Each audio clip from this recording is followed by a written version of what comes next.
Astaghfirullah. Haula wala quwata illa billahi wa ba'du. Alhamdulillah, di pagi hari ini kita bisa duduk kembali untuk bertalabul ilmi setelah melaksanakan kewajiban Allah Subhanahu wa taala, salat subuh berjamaah. Ada satu hadis yang dikeluarkan oleh Imam Ibnu Majah dan lainnya. Hadis ini bersumber dari dua sahabat Nabi sallallahu alaihi wasallam. Pertama Abu Sa'id Al-Khudri radhiyallahu an, dan juga Abu Hurairah. Dan hadis ini disahihkan oleh Syekh Nasiruddin Al-Albani rahimahullahu ta'ala. 5 kalimat kalau seseorang membacanya dalam kondisi dia sakit, kemudian Allah takdirkan dia meninggal, maka kalimat-kalimat ini menyebabkan orang tersebut tidak akan disentuh api neraka. 5 kalimat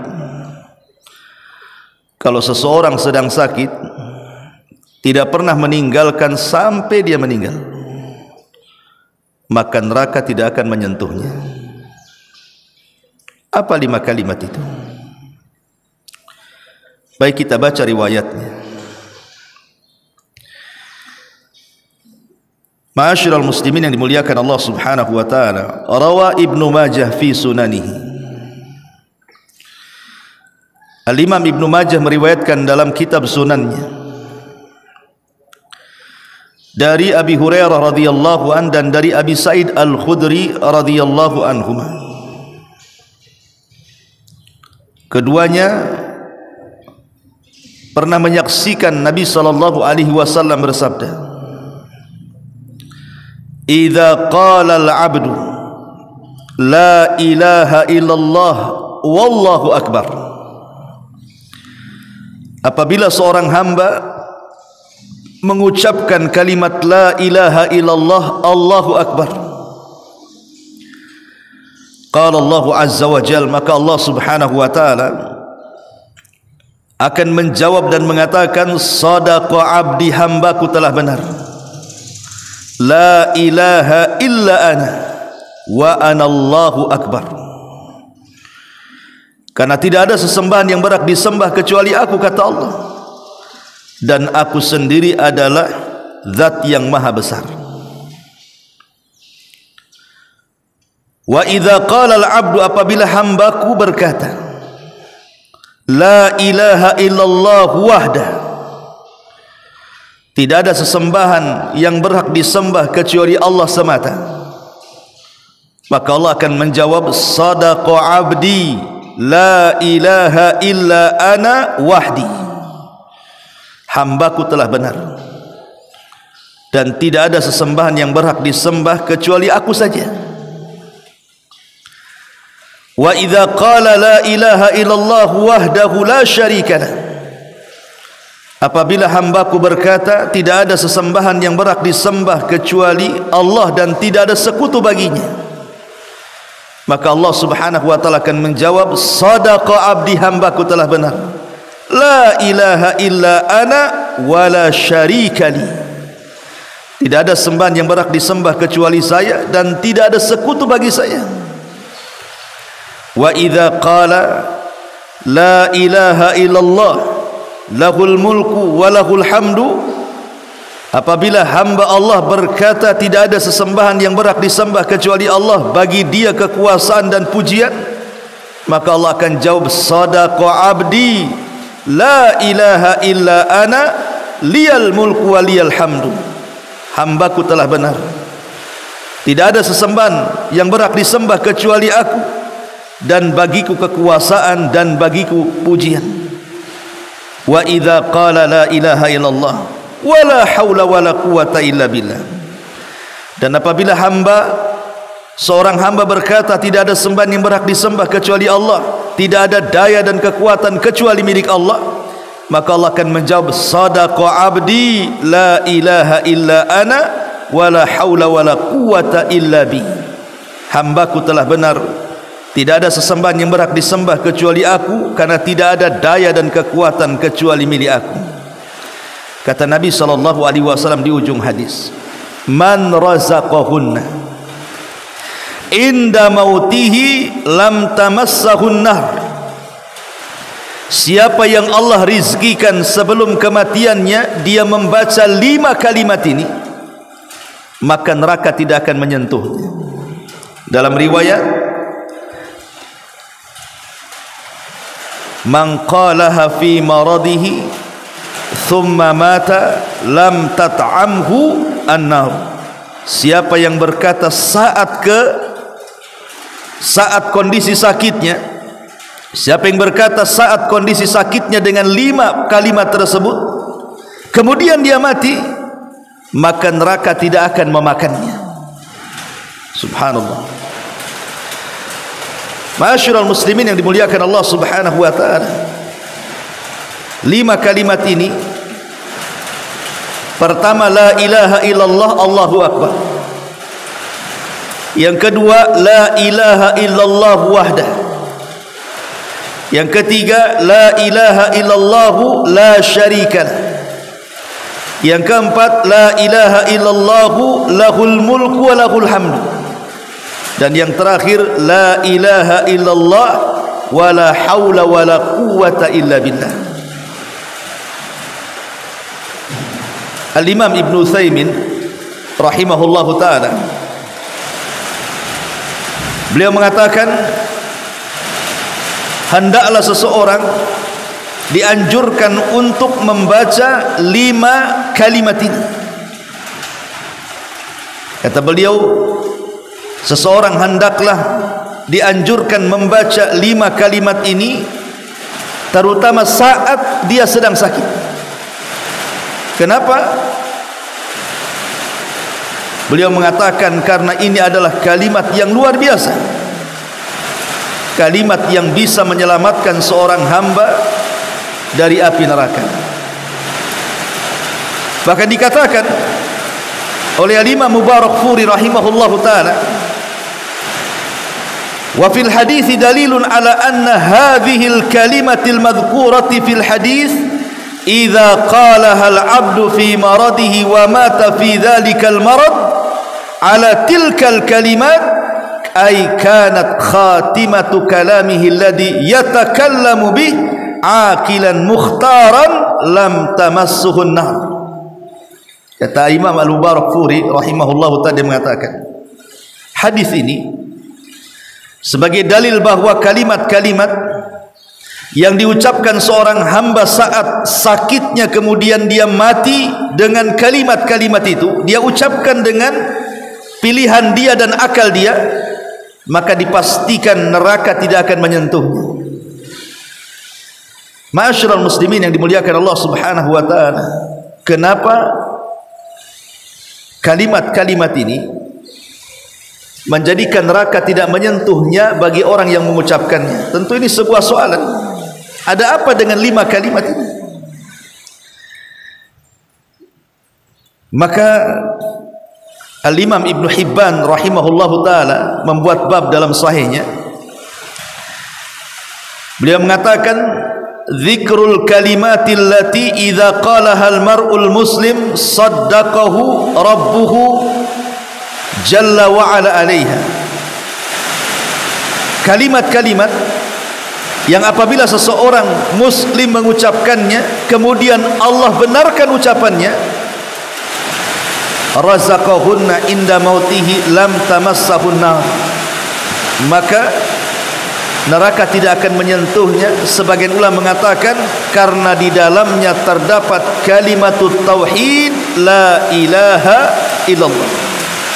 Itu yang menjadikan kalimat ini menjadi ajaib, dan orang yang mengucapkannya tidak akan disentuh api neraka karena di dalamnya ada kalimat la ilaha illallah, kalimatut tauhid. Dari Shaddad ibn Aus dan Ubadah ibn Samit radhiyallahu anhu. Satu hari Nabi SAW pernah kumpul bersama para sahabat. Kemudian Nabi SAW mengatakan, hal fikum gharib, apakah di antara kalian ada orang asing? Maksudnya ada ahli kitab. Maka sahabat mengatakan, la ya Rasulullah, tidak wahai Rasul, di sini tidak ada ahli kitab. Maka Nabi SAW memerintahkan untuk menutup pintu supaya jangan diketahui orang. Kemudian Rasul mengatakan, irfa'u aydiyakum, angkatlah tangan-tangan kalian, wa qulu la ilaha illallah, kemudian ucapkan kalimat la ilaha illallah. Kemudian kami pun para sahabat mengangkat tangan kami seperti ini, kemudian mengucapkan la ilaha illallah. Kata Nabi SAW, alhamdulillah, Allahumma ba'athani bihadihil kalimati wa amartani biha wa wa'adtani 'alaihal jannah wa innaka la tukhliful mi'ad. Thumma qala abshiru fa innallaha 'azza wa jalla qad ghafarallahu lakum. Segala puja dan puji hanya milik Allah. Ya Allah, Engkau telah mengutusku dengan kalimat-kalimat ini. Engkau telah memerintahkan untuk mengucapkan dengan kalimat ini, dan Engkau sudah janjikan sorga dengan kalimat ini, dan Engkau tidak akan mungkin menyelisih janji. Kemudian Rasul mengatakan, bergembiralah karena Allah Subhanahu wa ta'ala dengan kalimat itu sudah mengampuni dosa-dosa kalian. Lihat bagaimana Nabi SAW menjelaskan tentang keutamaan kalimat la ilaha illallah. Bahkan Usama ibn Zaid radhiyallahu anhu, Usama ibn Zaidin radhiyallahu anhu, satu hari Usama ini diutus oleh Nabi SAW dalam pasukan perang yang tidak dipimpin Rasul alias Sariyah.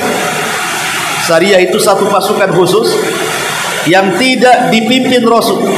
Lah Usama ibn Zaid terlibat dalam pasukan ini. Kemudian ketika Allah Subhanahu wa ta'ala menangkan dalam pasukan ini adalah satu musuh, dikejar oleh Usama ibn Zaid sampai ketika mentok tidak bisa pergi. Akhirnya kemudian Usama pun menghunus pedangnya. Tiba-tiba ketika menghunus pedang, orang ini mengucapkan kalimat la ilaha illallah, tapi Usama tetap membunuh. Usama tetap membunuh. Sampailah kabar ini kepada Nabi SAW.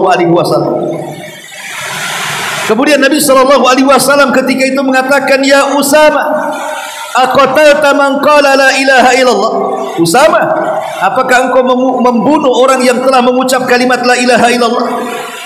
Maka Usama mengatakan, ya Rasulullah, dia mengucapkan kalimat itu karena takut dengan pedangku, bukan karena ingin masuk Islam. Maka Rasulullah SAW mengatakan, ya Usama, sudah kau belah dadanya sehingga kau tahu isinya. Apakah dia mengucapkan kalimat itu karena takut pedangmu, ataukah karena ingin masuk ke dalam Islam? Maka Usama tetap membela diri dan mengatakan, Rasul, dia mengucapkan karena takut pedangku.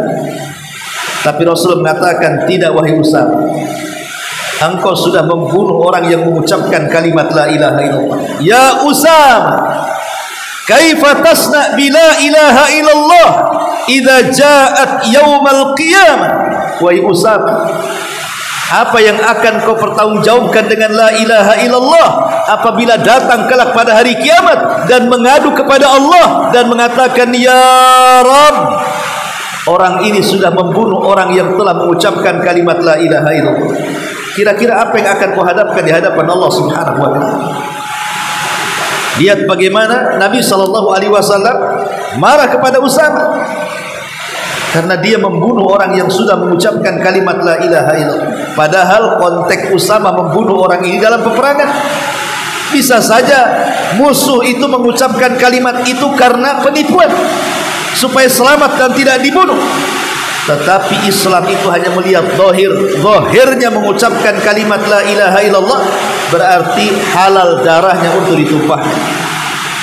Ma'asyiral muslimin yang dimuliakan Allah Subhanahu wa ta'ala, bahkan Nabi SAW mengatakan, Dalam hadis Hudzaifah bin Yaman radhiyallahu anhu, yudrasul Islam kama yudrasu washu thawbi hatta la yadri ma siyamun wala salatun wala nusukun wala sadaqatun wa yusra alal kitabi fi lailatin fala yabqa fil ardi minhu ayat.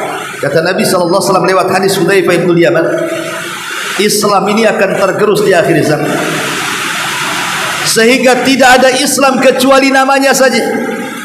Orang sudah tidak kenal solat, orang sudah tidak kenal puasa, orang sudah tidak kenal kurban, orang sudah tidak kenal sedekah, sampai kelak pada satu malam, kata Rasul, Al-Quran akan diangkat dan tidak ada tersisa satu ayat pun di permukaan bumi.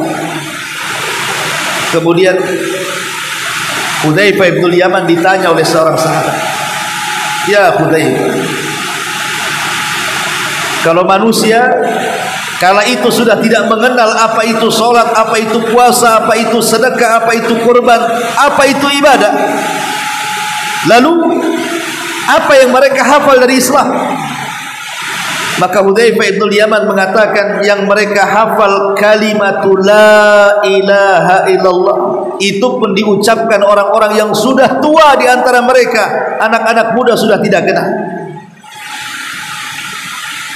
Tetapi mereka mengucapkan kalimat itu di akhir zaman bukan karena paham, tidak sama sekali. Mereka mengucapkan kalimat itu karena mereka pernah mendengar nenek moyang mereka mengucapkannya, maka mereka pun mengucapkannya.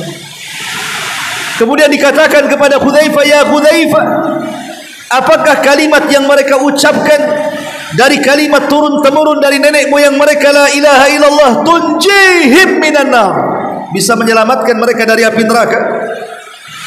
Hudzaifah terdiam sampai mengatakan, ya tunjihi minan nar, tunjihi minan nar. Kalimat itu bisa menyelamatkan mereka dari api neraka, kalimat itu bisa menyelamatkan mereka dari api neraka. Padahal mereka mengucapkannya bukan karena pengetahuan, hanya karena ucapan turun-temurun dari nenek moyang mereka, tapi karena ketika itu Islam sudah tergerus dan tidak meninggalkan kecuali nama. Al-Quran sudah diangkat, tidak kenal solat, puasa, zakat, haji dan ibadah yang lainnya. Hanya kalimat itulah yang mereka bisa ucapkan, itu pun karena turun-temurun ucapannya, dan hanya diucapkan orang tua mereka. Tetapi itu pun sudah mencukupkan mereka dari azab Allah, dan mereka diselamatkan dari api neraka. Subhanallah. Ini menunjukkan apa?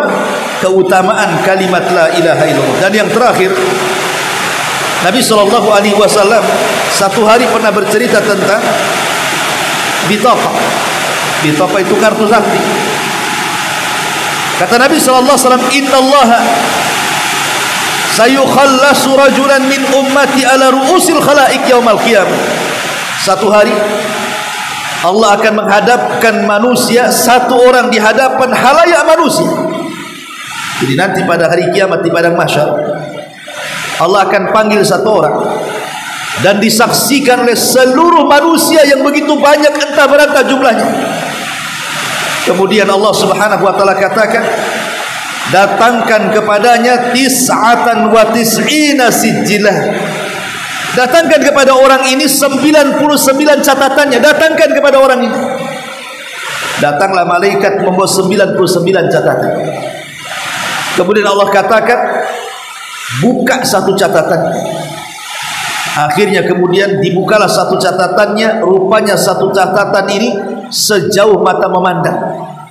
Panjang catatannya itu sejauh mata memandang. Ini baru satu catatan, belum 98 catatannya dibuka. Baru satu catatan itu sudah maddal basar, sejauh mata memandang catatannya itu. Maka orang ini pun langsung lemas, karena semua catatannya isinya keburukan dia. Kemudian Allah Subhanahu wa taala mengatakan, atumkiruna min hadza syai'an ya fulan. Fulan, tolong kau baca catatanmu.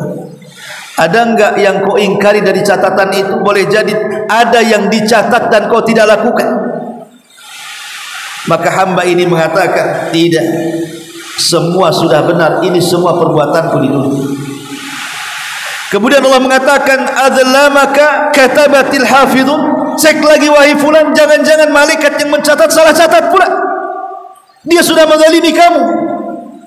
Cross check lagi. Maka dia pun membaca lagi dan mengatakan, la ya Rabb, tidak ya Rabb, semua benar. Dari sini menunjukkan apa? Di antara kekhususan hisab itu Allah mengembalikan hafalan kita. Di dunia kita berbuat jahat seminggu yang lalu sudah lupa. Di dunia kita pernah mendolimi orang sebulan yang lalu sudah lupa. Di dunia pernah menyakiti si fulan entah berhari-hari yang lalu, kita sudah lupa. Tapi di akhirat di antara kekhususan hisab adalah Allah kembalikan ingatan kita. Kita ingat per detiknya, di mananya, harinya, tanggalnya, bulannya, tahunnya. Allah berikan ingatan itu untuk mencocokkan catatannya. Ma'asyiral muslimin yang dimuliakan Allah Azza wa Jalla, ketika hamba ini sudah lunglai, sudah lemas karena semua catatannya keburukan, dan Allah katakan, alaka hasanah, apakah kamu punya kebaikan? Maka hamba ini mengatakan, ya Rabb, walaupun aku punya kebaikan, apalah artinya dengan catatan-catatan ini? Akhirnya dia pun sudah menuju neraka. Tiba-tiba Allah memanggilnya dan mengatakan, tidak, engkau punya kebaikan. Kemudian Allah keluarkan kartu sakti, di dalamnya kalimat la ilaha illallah. Maka kartu itu ditimbang di satu neraca. 99 catatan keburukannya ditimbang di neraca satunya. Apa kata Rasul? Tasat bihinna la ilaha illallah. La ilaha illallah langsung melesat ke atas. Karena sifat timbangan di dunia itu berbeda dengan sifat timbangan di akhirat. Kalau di dunia makin berat ke bawah, kalau di akhirat makin berat ke atas. Makanya bahasanya tasat bihinna la ilaha illallah, melesat ke atas. Ya. Kenapa? Karena surga itu darajat, makin tinggi makin indah. Neraka itu darakat, makin rendah makin menakutkan. Makanya sifat timbangan di akhirat bukan berat itu ke bawah, tapi berat itu ke atas. Makanya bahasanya tasat bihinna la ilaha illallah. Ma'asyiral muslimin yang dimuliakan Allah Azza wa Jalla, intinya kenapa kemudian orang yang mengucapkan 5 kalimat ini Allah janjikan neraka tidak akan menyentuhnya, karena 5 kalimat ini sekali lagi adalah termasuk afdalu zikri, seutama-utama zikir. Sebagaimana hadis Jabir bin Abdullah radhiyallahu an, afdalu zikri la ilaha illallah wa afdalud du'a alhamdulillah. Seutama-utama zikir adalah la ilaha illallah, dan seutama-utama doa adalah alhamdulillah. Dan Rasul mengatakan, man qala akhiru kalamihi la ilaha illallah dakhala al-jannah. Siapa yang akhir ucapannya ditutup dengan kalimat la ilaha illallah, maka dipastikan dia masuk surga. Subhanallah bihamdika asyhadu an la ilaha illa anta astaghfiruka wa atubu ilaik. Allahu ta'ala alam. Assalamualaikum warahmatullahi wabarakatuh.